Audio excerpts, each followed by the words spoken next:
Good morning বন্ধুরা, তোমরা সবাই কেমন আছো? আমি ভালো আছি। আমি এখন রাস্তা থেকে ভিডিওটা শুরু করলাম। আমি একটু যাচ্ছি আর কি কাজে, ব্যাংকের কাজে, তো ওই জন্য আমি রাস্তাতে ভিডিওটা শুরু করে দিই। তো চলো আমি যাই। ওখানে সেরকম কিছু কাজ নেই, অল্প স্বল্পই কাজ আছে। তারপরে এসে আবার ঘরে ব্লগটা শুরু করব। এই যে কাজ হয়ে গেছে, এখন আমি কিন্তু বাড়ি আসছি। তো একাই গেছিলাম, মেয়ে বলছিল মা যাবো, তুমি একা যেতে পারবে না? হ্যাঁ আমি একাই যাবো, তোকে যেতে হয় না, রোদ গরমে কি নিয়ে যাবো আমার সামনে। তো দেখো বাড়ি চলে এসেছি। এমনি মোটামুটি সব কিছুই রান্না করে দিয়েছিলাম, শুধু মাছটাই বাকি ছিল। একটু ভাবলাম সর্ষে পোস্ত দিয়ে মাছ ভাপা বানাবো। তো এটা করে গেলেও হতো, কিন্তু আমি দেখলাম বাইরের কাজটা আগে যে সেরে আসা দরকার, কারণ যা রোদ গরম পড়ছে, বাইরের কাজটাই আগে করে আসি। তারপর সবই তো রান্না হয়ে গেছিলো, খালি মাছটাই বাকি ছিল। আর মাছটারও ভাজারও কোনো ঝামেলা নেই, ভাপা বানাবো, তার জন্য আমি এসে বানাবো। এই দেখো মাছ নিয়ে নিয়েছি। মাছের পিসগুলো একটু বড় বড়ই কাটিয়েছি, ওই জন্য ভাপা মাছ না, আবার মাছের পিসগুলো একটু বড় কাটালে ভালো লাগে। তো তার সঙ্গে দেবো একটু দই আর লঙ্কা, হলুদ গুঁড়ো, লঙ্কা গুঁড়ো আর নুন আর সর্ষে পোস্ত, ব্যাস আর কিছু না। আর গোটা গোটা একটু কাঁচা লঙ্কা তো দিতেই হবে, যে কোনো সর্ষে দিয়ে মাছ রান্না করলে তার সঙ্গে একটু গোটা কাঁচা লঙ্কাগুলো যদি দেওয়া হয়, খেতে দারুণ লাগে। ওই লঙ্কাটা ভাতের সঙ্গে মানে এক কামড় করে দিয়ে খেলে খুব ভালো লাগে খেতে। তো দেখো এগুলো সব একসঙ্গে মাখিয়ে নেবো, সব কিছু, দইটাও দেবো। আমার ছেলে মেয়ে কিন্তু জানো তো দই খেতে চায় না, কিন্তু আমি যখন এই সর্ষে পোস্ত দিয়ে মাছ বানাই, দই দিয়ে সেটা খেয়ে নেয়। দই পটল বানায় সেটাও খেয়ে নেয়। দই দিয়ে যদি কারি বানায় সেটাও খায়। তো ওই জন্য আমি কি করি মাঝে সাঝে এই সকল বানাই, যে দইটা একটু খাওয়া হবে। কিন্তু এরকম ওরা দই খাবে না। আমাদের যেমন দেখবে গরমের সময় একটু দই ভাত খেতে ভালো লাগে, টক দই, তার সঙ্গে আমি আবার একটু চিনি নিই। অনেকে তো টক দইয়ের সঙ্গে চিনি খায় না, শুধু নুন দিয়ে ভাত খায়, কিন্তু আমার চিনি লাগে। একটু বেশ মিষ্টি মিষ্টি করে টক টক খেতে বেশ ভালো লাগে। তো গরমের দিনে লস্যি কত ভালো লাগে, কিন্তু আমার ছেলে মেয়ে খায় না। তো দেখো এরকম কাঁচা তেল দিয়ে দিলাম, দিয়ে এরপর কড়াইয়ের মধ্যে দিয়ে দেবো, একটু জল দেবো, আর গ্যাসের আঁচটা একদম সিম করে দেবো। তারপর আস্তে আস্তে এটা একদম শুকনো হয়ে যাবে, একদম শুকনো হবে না, মানে মিডিয়াম হবে। আর একটু জল দেবো এটাতে। তো মাছগুলো খুব সুন্দরভাবে সেদ্ধ হয়ে যাবে, আর খেতেও কিন্তু খুব ভালো লাগে। আমার এই মাছটা করলে আমার ছেলে মেয়ে কিন্তু খুব পছন্দ করে। আর একটা যে মাছ বানায় সর্ষে দিয়ে, ওইটা সর্ষে দিই, তার সঙ্গে টমেটো দিই। যেদিন বানাবো তোমার সঙ্গে শেয়ার করবো। তো চলো গ্যাসটা পরিষ্কার একটু করে নিচ্ছি। সব কিছু চান টান করে পুজো টুজো করে সব একদম মানে গেছিলাম, খালি মাছটাই বাকি ছিল, এসে খালি মাছটা রান্না করলাম। দেখো তারপর চলো তোমাদেরকে দেখায়, আমি যে আমটা কালকে ঘষেছিলাম, ওই যে দেখো রোদে দিয়েছি। এটা কিন্তু দুদিন রোদে থাকবে। রোদে থাকার পর যদি আজকে দেখি জলটা শুকিয়ে গেছে, তাহলে কিন্তু আজকে আমি মশলা দেবো। আর যদি দেখি জল এখনো শুকায়নি,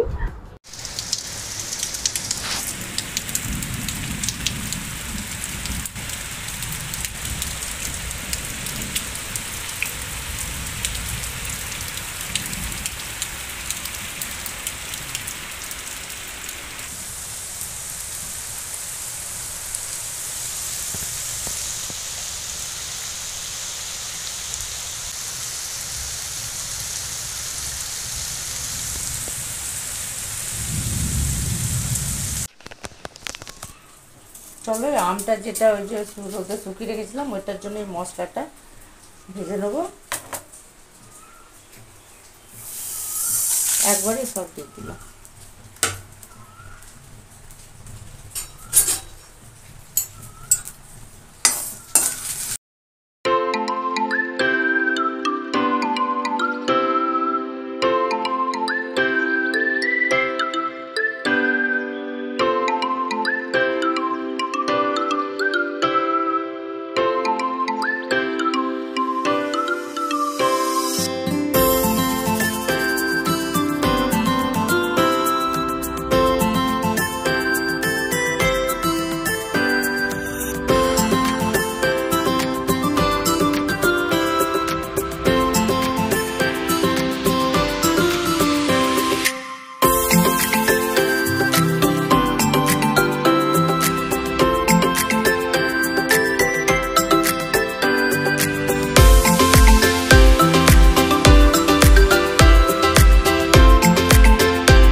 দেখো মশলাগুলো আমার ভাজা হয়ে গেছে, এগুলো মিক্সিতে পিষে নেবো।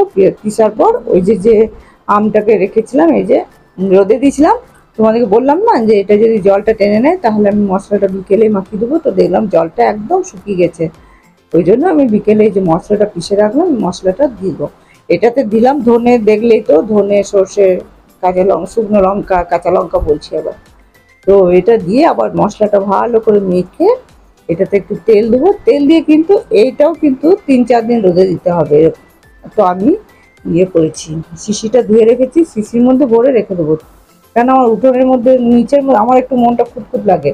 দেখো তেলটাও দিয়ে দিলাম, মানে নিচে রাখি তো আমার কোনো পোকা টোকা যদি আবার ঢুকে যায়, ওই জন্য আমি শিশিতে ভরতে পারি। এটার মধ্যে রাখলে কিন্তু আরও বেশি ভালো হয়, কিন্তু আজকে আমি শিশিতে ভরবো না। আজকে সারা রাত এটা এরকমভাবেই থাকবে। থাকার পর কালকে সকালে একটু রোদে দেবো, রোদে দেওয়ার পর তারপর শিশিতে ভরে দেবো। কিন্তু দেখো, আর এই আচারটা কিন্তু খেতে এত ভালো লাগে, মানে কি বলবো, এই আচারটা কিন্তু আমার বানানোটা অনেকটা মনে হচ্ছে। তো কিন্তু যদি একবার ওরা টেস্ট পেয়ে যায়, আমার মেয়ে আর ওর বাবা, এটা কিন্তু আমার বেশি দিন যাবে না। রাখলাম, এটাতে ভরে রেখে দেবো। কাঁচের শিশিতে রাখলে আর কি ভালো, রঙও টকবক টকবক করে ওই যে ফুটছে। দেখো কলা গাছটা কীরকম হয়ে গেছিলো, জল পেয়ে যেন একটা শান্তি পেলো। ওই যে আম গাছগুলো, আম গাছগুলো দেখো যেন জল পেয়ে একদম শান্তি শান্তি হলো একদম।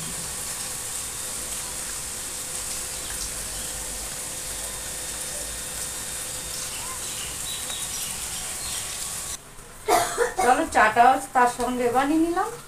ঠান্ডা ঠান্ডা ওয়েদারে চাটা খেতে বেশ ভালো লাগে। তো 2 কাপ নিয়ে নিলাম আমার আর মেয়ের, দুজনে বসে বসে চলো চা খাই। চা আর একটু এই যে বিস্কুট নিয়েছি।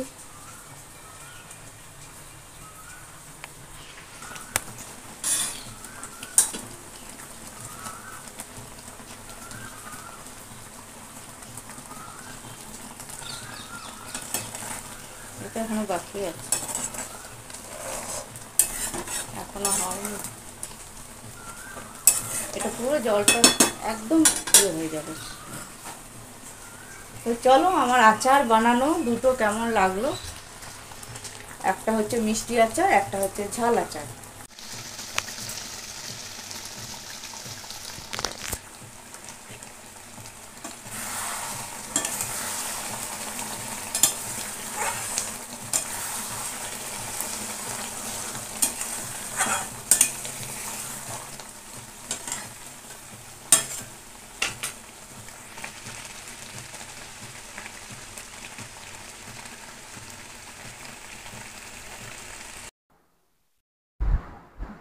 একদম সন্ধেবেলায় চলে এসেছি। মেয়ে হচ্ছে মা একটু পাস্তা বানাবো, তা আমি বললাম ঠিক আছে বানা।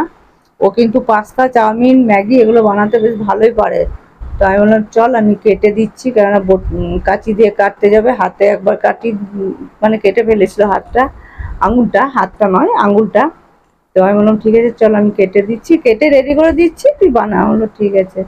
নাহলে ও কেটে নেয়, পেঁয়াজটা ঠিক মতো কাটতে পারে না, যেমনই হোক কাটে বানিয়ে নেয়। তা আমি বললাম চলো আমি তাহলে কেটে দিই, নিয়ে তুই বানাবি।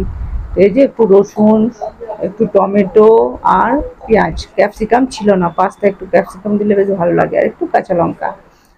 তো ভালোই, মেয়ে মাঝে মাঝে পাস্তা চাউমিন বানায়, আমিও একটু খাই, ছেলেও খায়, বেশ ভালোই লাগে। দেখো চলে এসছে, ও কখন থেকে কিন্তু দাঁড়িয়ে আছে আমার সামনে, দাও আমি কেটে নিচ্ছি কেটে নিচ্ছি। তখন ঠিক আছে চল আমি কেটে দিই, তারপর তুই বানাবি। তো দেখো এই দেখো পাস্তা পাস্তা ও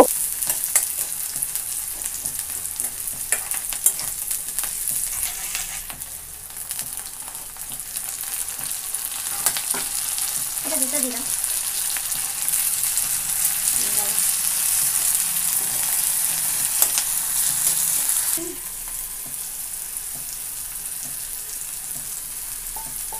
প্রচুর ভালো হয়ে যাবে। লঙ্কা গুঁড়ো কতটুকু দিয়েছো তুমি? ঠিক আছে, বেশি লঙ্কা ঝাল পছন্দ। একটু হলুদটা ভেজে নিলে কাঁচা গন্ধটা আসে না।